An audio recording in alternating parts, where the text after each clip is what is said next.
¿Por qué lo colocamos como causa, de alteración cardiovascular? Porque si tengo problemas de perfusión de los tejidos, el corazón es un órgano que requiere ser perfundido, que necesita de oxígeno, necesita de nutrientes para formar energía. ¿Eh? Porque el corazón, ¿cómo se nutre? De la sangre que pasa por sus cavidades y ahí vamos sacando oxígeno, glucosa. No. Un poquito sí. Pero, de los coronarios. Claro, de un sistema coronario que son las primeras arterias que salen de la aorta, precisamente forman este sistema coronario que nutre al músculo cardíaco. Por lo tanto, el corazón necesita también oxígeno, nutrientes. Si falla la perfusión, el corazón falla también. Y ahí hablamos entonces de las presiones. Y la primera presión que mencionamos era la presión de perfusión, precisamente, que como dice ahí, es la presión necesaria para que la sangre llegue a todos los tejidos. ¿Quién es el responsable de crear esa presión? El corazón.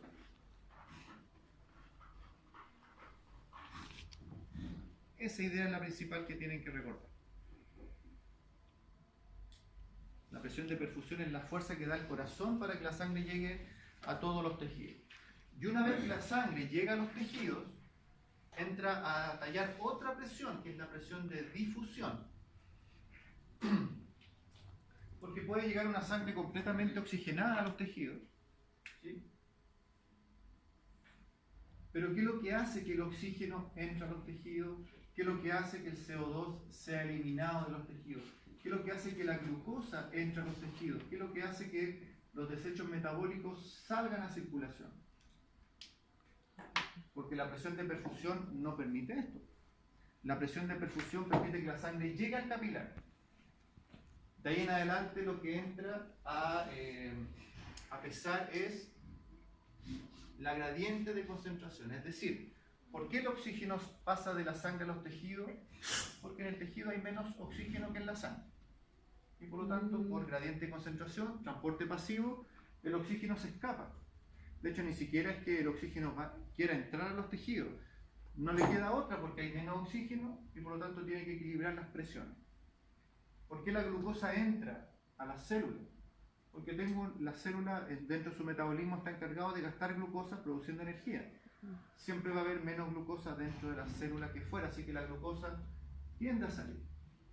Lo mismo el CO2, si estamos en una célula que es parte de su metabolismo formar dióxido de carbono y traemos una sangre que venía muy oxigenada, claramente en la sangre hay menos CO2 que en los tejidos. El CO2 tiende a difundir. Por lo tanto, la presión de difusión, que es la que permite que las sustancias pasen desde la sangre a las células, ¿sí? Ya no depende del corazón, depende de que haya una adecuada gradiente de concentración.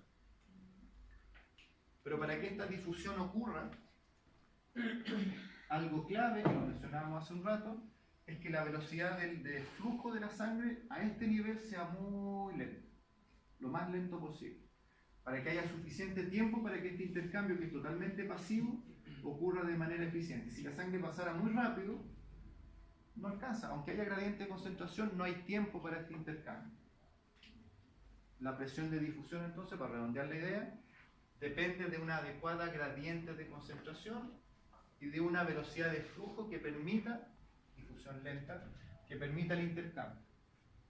Bueno, y como decíamos al principio, además de una pared muy delgada, que facilite que cualquier sustancia difunda con facilidad.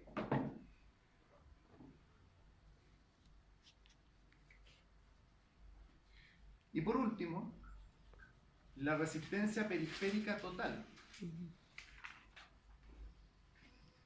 Por definición dice que la resistencia periférica total es la resistencia que ejercen los vasos sanguíneos, o sea, es algo que viene del vaso sanguíneo, ya no viene de la sangre, contra el flujo sanguíneo. En otras palabras, cuando el corazón expulsa la sangre con mucha presión y hablamos de que las arterias tienen que resistir esta fuerza con sus paredes, esa fuerza que ejerce el vaso sanguíneo de vuelta es lo que se llama resistencia periférica. es la fuerza contraria a la presión sanguínea, que se puede dar de manera adecuada porque la arteria tiene una pared gruesa y elástica.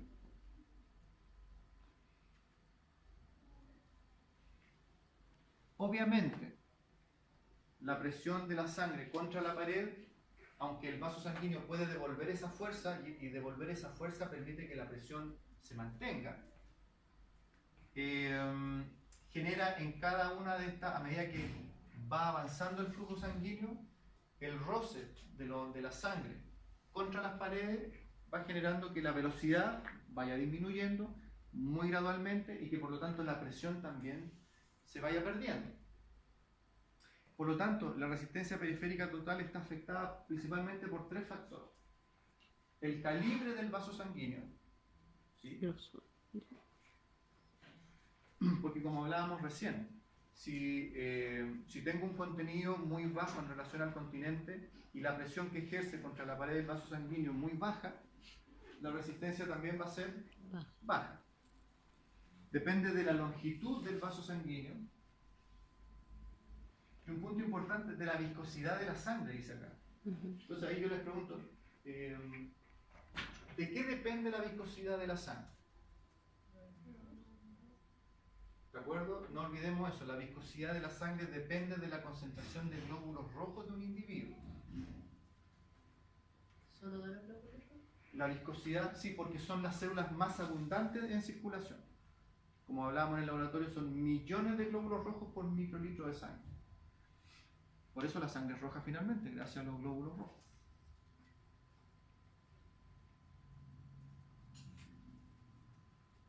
Un paciente con anemia va a tener una sangre menos viscosa que un paciente con policitemia, que es el caso contrario. ¿Sí?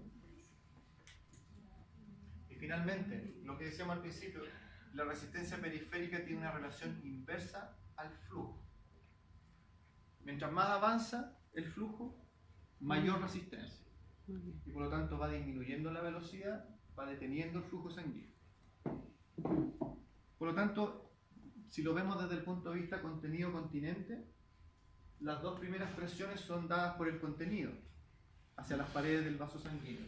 En cambio, la resistencia periférica es dada por el continente hacia en este caso hacia la sangre.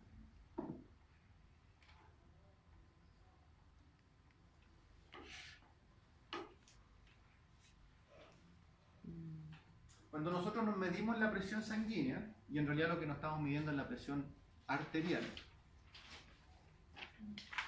la presión siempre, por ejemplo, que nos dicen, usted tiene de presión 12,8, porque en realidad la presión arterial está compuesta por dos presiones, una presión sistólica y una presión diastólica, es decir, la presión que genera el corazón cuando se está contrayendo, sistólica por lo tanto, y la presión que genera el corazón cuando se está relajando. Claramente, ¿cuál de las dos presiones va a ser más alta? La sistólica. Cuando se está contrayendo, porque es cuando da la mayor fuerza para que la sangre salga del sistema circulatorio. ¿Cuál es más o menos la diferencia que hay que tener entre una y otra cuando la marcan, la miden? Ya, eso es lo que vamos a ver ahora. 4. Bueno, las flechas se escaparon, no importa. Pero mira, para que nos hagamos una idea. La presión sistólica normal, es un rango siempre, pero debería estar dentro de, cuando decimos 12,8, en realidad lo que estamos diciendo son 120 milímetros de mercurio, porque las presiones se miden en milímetros de mercurio, contra 80 milímetros de mercurio, que claramente la diastólica es más baja. Si nosotros pudiéramos medir con qué presión sale la sangre en la aorta, es de 98 milímetros de mercurio. Esa es la presión con que la sangre sale del corazón.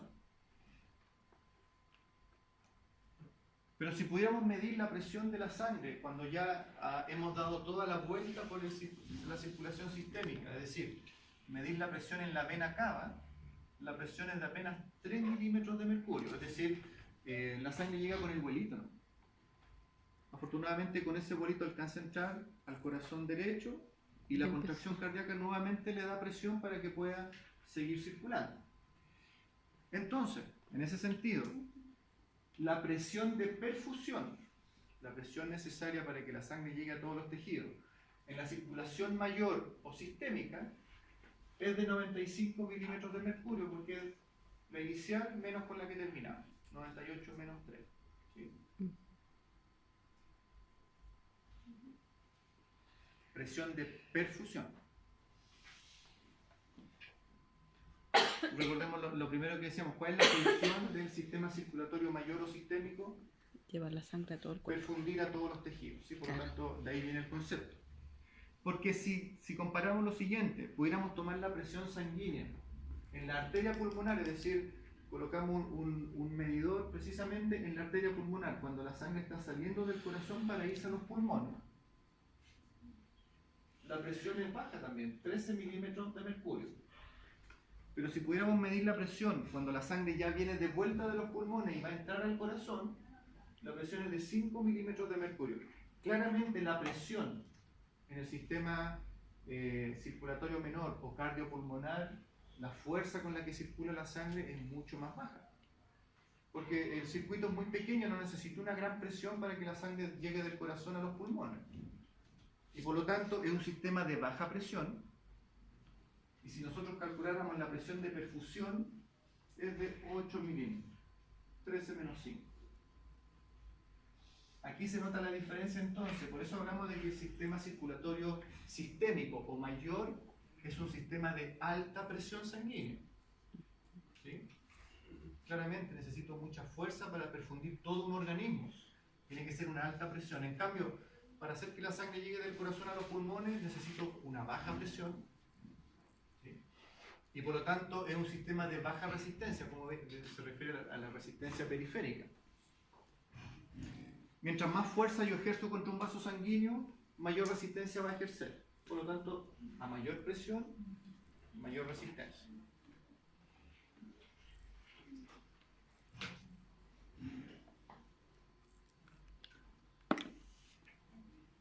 ¿Qué nos mostraba esta tabla? En realidad lo que queríamos destacar de esta tabla, al final hicimos la clase, ¿verdad? Pero yo creo que era necesario. ¿Qué es lo que nos mostraba esta tabla? Que, por ejemplo, en términos de cantidad de vasos sanguíneos, aorta tenemos una, venas cavas tenemos dos. Pero ¿qué es lo que destacábamos? Que teníamos 1.700 millones de capilares. O sea, claramente, en términos de cuánta superficie cubre cada tipo de vaso sanguíneo, lejos los capilares son los más abundantes. Y tiene lógica porque precisamente son los capilares los que generan este intercambio de gases y nutrientes con las células. Las arterias no entregan nutrientes o gases a las células, las arteriolas tampoco. Ocurre a nivel de capilares. El diámetro. Cuando preguntábamos cuál vaso sanguíneo es el más grande del organismo, en realidad muy parecido a 20 milímetros de diámetro la aorta versus 24. Pero claramente los vasos sanguíneos más pequeños son los capilares. ¿Sí? 0,008 de diámetro. Y eso es importante porque ¿qué es lo que determina la velocidad de flujo? Es el tamaño del vaso sanguíneo. Por eso el capilar,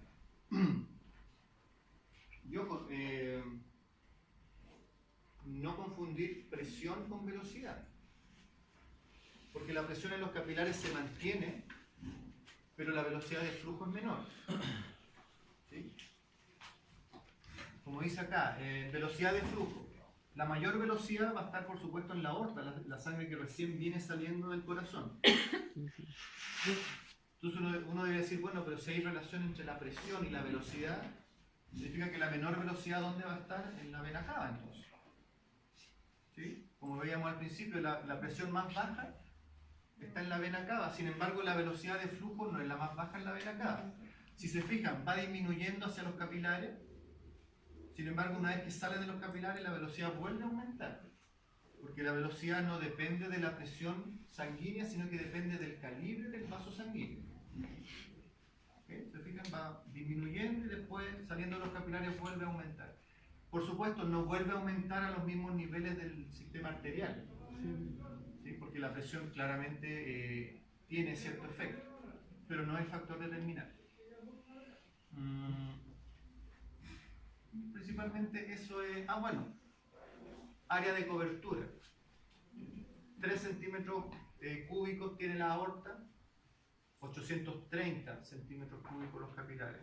Mayor superficie de contacto. Esa tabla principalmente es destacar cantidad, velocidad y diámetro. No hay que aprenderse la tabla de memoria, por ningún motivo. Leyes de Starling, ¿se acuerdan? ¿Este lápiz de quién es, perdón? Okay.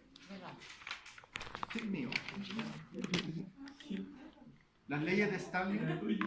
¿Es suyo? Sí. Ah, pero dígame, profe, mío. El Agustín fue. Sí, con Víctor.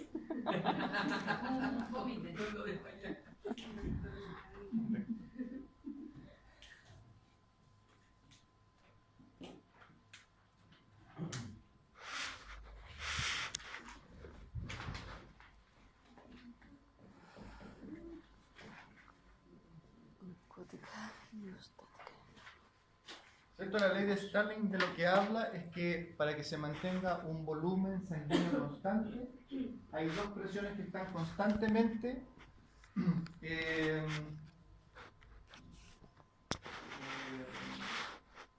contraponiéndose. Porque una presión, que es la presión hidrostática, es la tendencia natural del agua a escapar del vaso sanguíneo. En cambio, la presión oncótica es la presión ejercida por las albúminas, que como tienen la capacidad de captar mucha agua, hacen que el agua se mantenga dentro del vaso sanguíneo. Una fuerza quiere que el agua salga, la otra fuerza quiere que el agua se mantenga dentro del vaso sanguíneo. Si esto se mantiene en equilibrio, como el agua no sale, mantenemos un volumen sanguíneo constante. Cualquier alteración, cualquier desequilibrio entre estas dos presiones, lo que va a ocurrir es que el agua va a escapar y por lo tanto lo que se va a producir es un edema. Definiendo edema, ¿cómo definiríamos edema? Acúmulo de agua o líquido en los tejidos blancos. ¿Sí? Cualquier desequilibrio entre estas dos presiones, el agua se va a escapar de los vasos sanguíneos. Y en general, ¿por qué se desequilibran estas presiones? O porque disminuye la oncótica, o porque aumenta la presión hidrostática.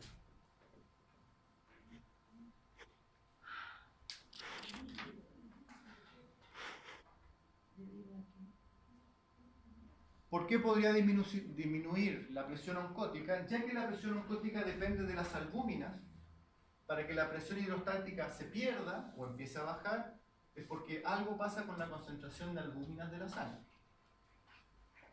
¿Por qué podría afectarse la concentración de albúminas de la sangre? Primero, recordar que las albúminas solo se producen en un lugar, en el hígado. Por lo tanto, si baja la producción, si hay una enfermedad hepática, y eso lleva a que baje la producción de albúmina, va a bajar la presión oncótica, baja la presión oncótica y por lo tanto la fuerza que hace que el agua salga va a primar y por lo tanto edema. Una posibilidad entonces es que haya un problema de producción de albúmina porque hay una enfermedad hepática. La albúmina, insisto, solo se produce en el hígado, por lo tanto no tenemos a quién más echarle la culpa. O la otra posibilidad es que se estén perdiendo las albúminas. Es decir, el hígado está produciéndolas perfectamente, pero se están perdiendo. Una posibilidad, enfermedad renal, porque aunque normalmente las proteínas no filtran por la orina, si tengo una enfermedad renal, las proteínas se empiezan a perder por la orina. Por lo tanto, yo mido las proteínas en la orina y hay una gran cantidad, pero resulta que en la sangre están disminuyendo, se están perdiendo. Otra posibilidad de pérdida de albúmina son hemorragias.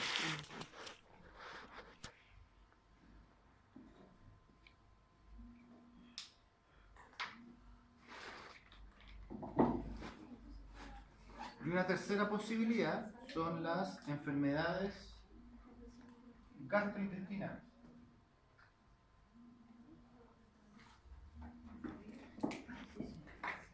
Las enfermedades gastrointestinales, ¿por qué hace que las albúminas bajen? Principalmente por dos mecanismos. Una, porque la absorción de proteínas falla, como veíamos en el sistema digestivo, la absorción ocurre a nivel de intestino delgado, pero si hay un cuadro inflamatorio que afecta la difusión de los nutrientes hacia la sangre, las proteínas, por mucho que se hayan digerido adecuadamente, no pueden ser absorbidas.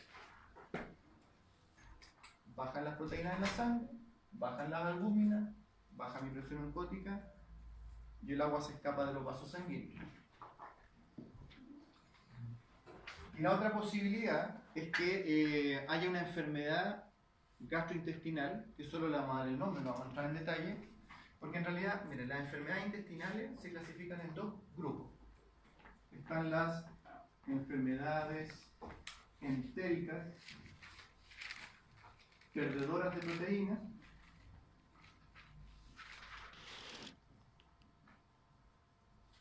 y están las enfermedades entéricas no perdedoras de proteínas. Son los dos grandes grupos de enfermedades que afectan al intestino, especialmente intestino delgado. Y por lo tanto, las enfermedades entéricas que pierden proteínas claramente se van a traducir en una baja de albúmina, baja de presión oncótica y por lo tanto edema.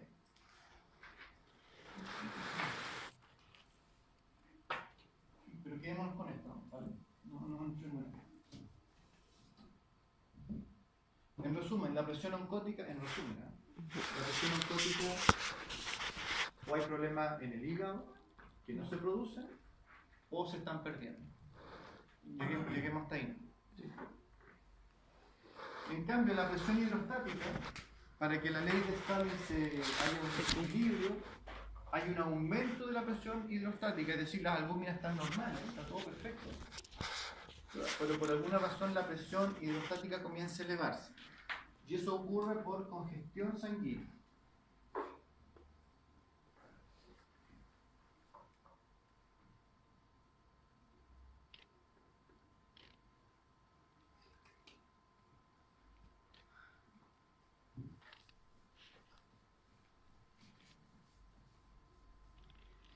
¿Qué entendemos por congestión sanguínea?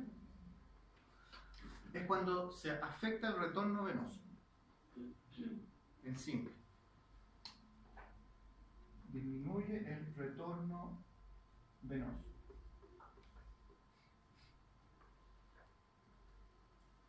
Supongamos una vena que lleva la sangre de vuelta al corazón y por alguna razón se comprime. Supongamos que esto es una masa, un tumor, que comprime a una vena. El flujo sanguíneo claramente se va a ver afectado porque tengo un gran volumen de sangre que va de vuelta al corazón, pero que tiene que empezar a pasar igual que el taco, como están arreglando la calle. ¿Sí? Están arreglando una vereda, están los tipos con las banderines.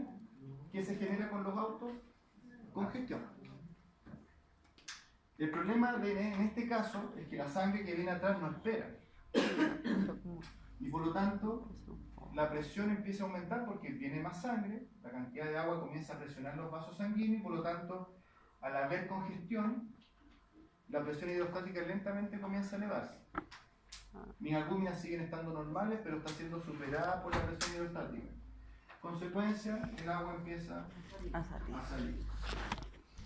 Por eso, en general, junto a una obstrucción sanguínea, siempre empieza a producirse acúmulo de líquido. El ejemplo de las varices, nuevamente. El problema de las varices, ¿por qué es mucho más manifiesto en las piernas? Porque tiene que luchar contra la fuerza de gravedad. La sangre, para volver al corazón, debe luchar contra la fuerza de gravedad.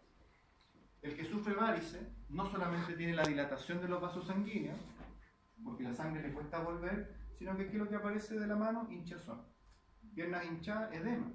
Porque la congestión que provoca esta insuficiencia valvular para que la sangre vuelva desde las piernas hacia el corazón, genera aumento de presión hidrostática. ¿Y por qué las piernas nuevamente? Porque desde el momento que el agua sale a los tejidos, por gravedad, que es lo que se llama edema de declive, por gravedad tiende siempre a bajar. en los animales, en los perros, gatos. No importa en qué parte del tronco se produce el edema, finalmente siempre termina en la zona ventral, porque el agua tiende a caer y tienen realmente Lo que pasa es que la ascitis es un edema pero dentro de la cavidad abdominal, por lo tanto la musculatura abdominal mantiene el líquido dentro del abdomen, pero cuando es a nivel subcutáneo, a nivel de tejido blando, siempre sale por gravedad. Cuando uno, por ejemplo, cuando voy a subir ese sector, solamente por caminar, ¿no? ¿No? Las manos se empiezan a hinchar. Y eso corresponde a... Tiene que ir al médico. ¿Qué puede pasar ahí?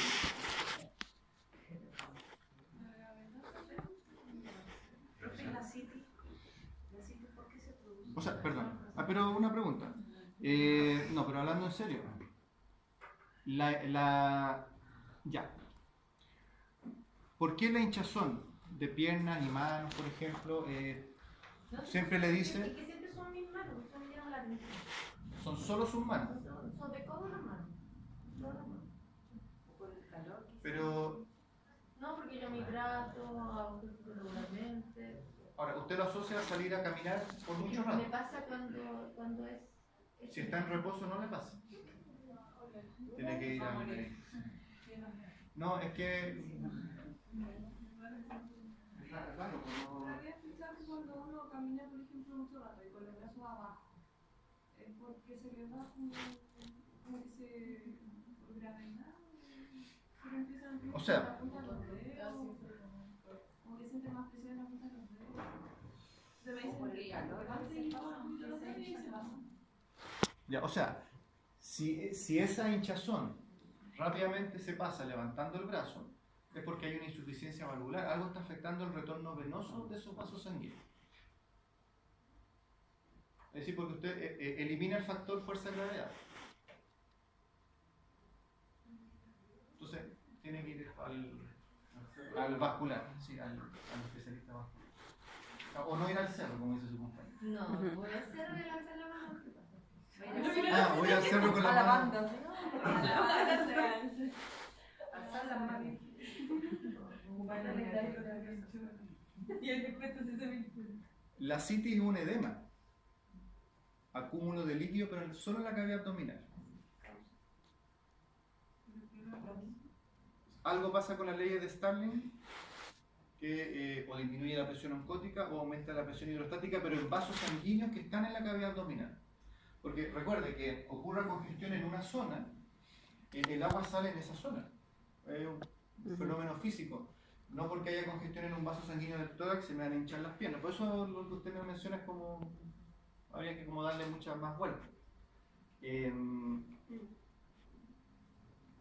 Hablábamos del ejemplo de los chicos desnutridos, ¿sí? Los niños desnutridos que siempre tienen como el abdomen abultado.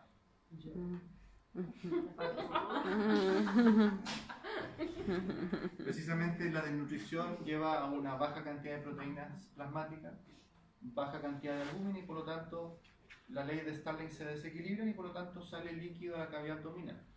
Además que como las albúminas no se producen a nivel hepático, ¿sí? Los principales vasos que se afectan son los que están a nivel visceral, más que las extremidades. ¿Qué es lo que tiene que quedar? Entonces, sacar en limpio de las leyes de Starling. Primero, que existen dos presiones que se contraponen. La presión oncótica también se llama presión coloido-osmótica. Notemos el segundo nombre, que no lo tienen anotado. Coloido-osmótica.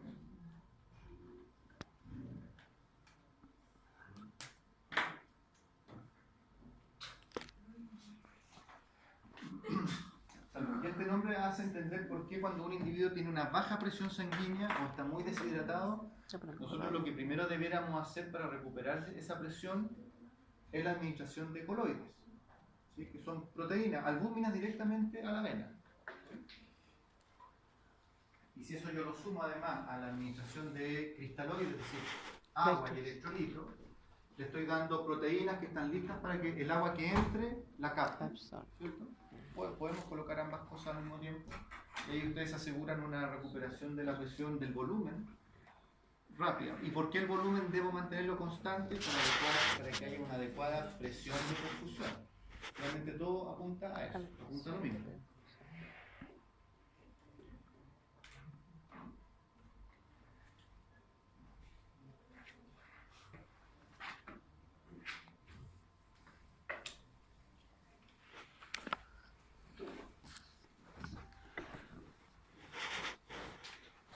Los componentes de la sangre.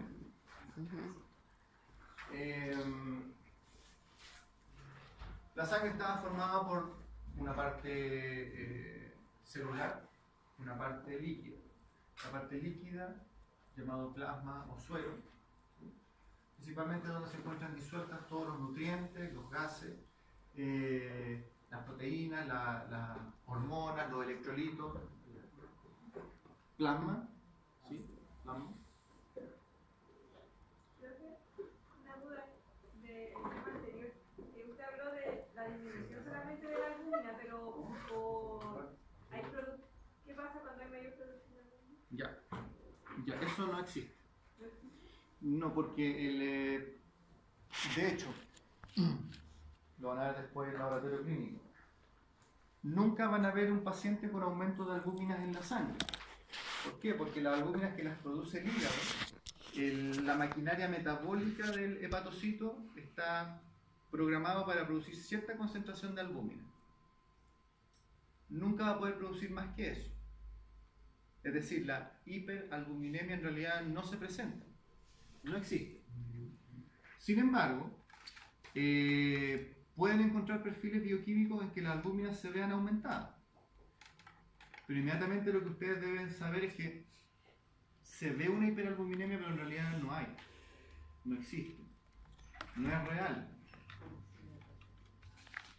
Entonces uno dice, bueno, pero ¿por qué si las albúminas no están elevadas, el examen me muestra que sí están elevadas? Porque en el fondo, claro, la sangre está concentrada. Hay una hemoconcentración, hay una deshidratación. Por eso, la única causa de hiperalbuminemia es la deshidratación. De hecho, ¿cómo se mide la hidratación en un individuo? ¿Clínicamente? Se hace una prueba. Sí, el lleno capilar. Le toman así el pelo y... Sí, pliegue cutáneo. Sí. Levantamos el pliegue cutáneo y ¿cuánto tiempo cuántos demora en segundos? volver a su posición Sí. normal? Sí.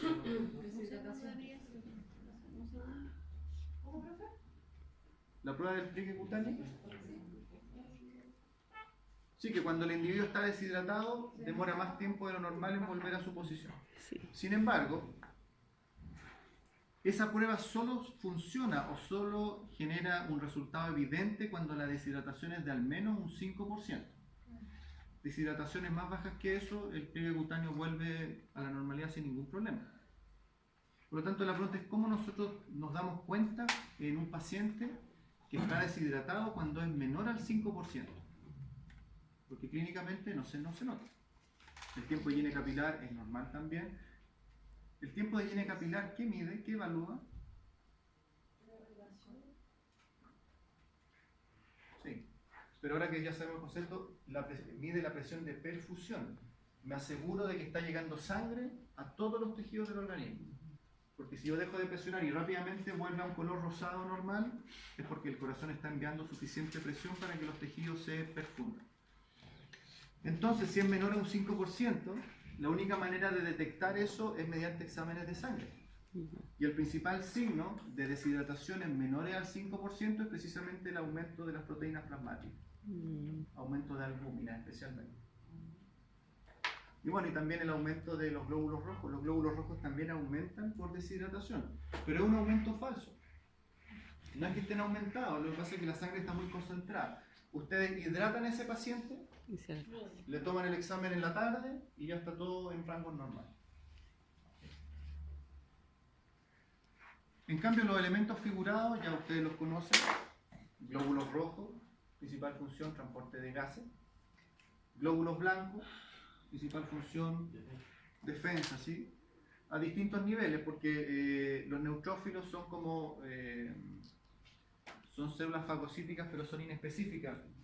Tenemos plagado el organismo a nivel de mucosas, piel, de neutrófilos. No tienen gran poder fagocítico, pero sí son tantos que finalmente por volumen generan un efecto. ¿Quiénes tienen funciones más específicas? El linfocito, porque el linfocito reconoce antígenos y genera respuestas específicas. ¿Quiénes tienen funciones más específicas? Los eosinófilos, porque actúan contra parásitos. Cuadros de alergia también. Los basófilos también, cuadros de hipersensibilidad. Y finalmente las plaquetas, cuya función principalmente tiene que ver con coagulación. ¿Sí? No, nosotros no vamos a hablar más de eso porque eso lo van a ver después, van a tener un ramo en que van a ver eso todo el año. Y quedémonos con los conceptos generales solamente. Salgamos al recreo unos 10 minutitos y después hacemos una media hora más y ahí ya nos vamos.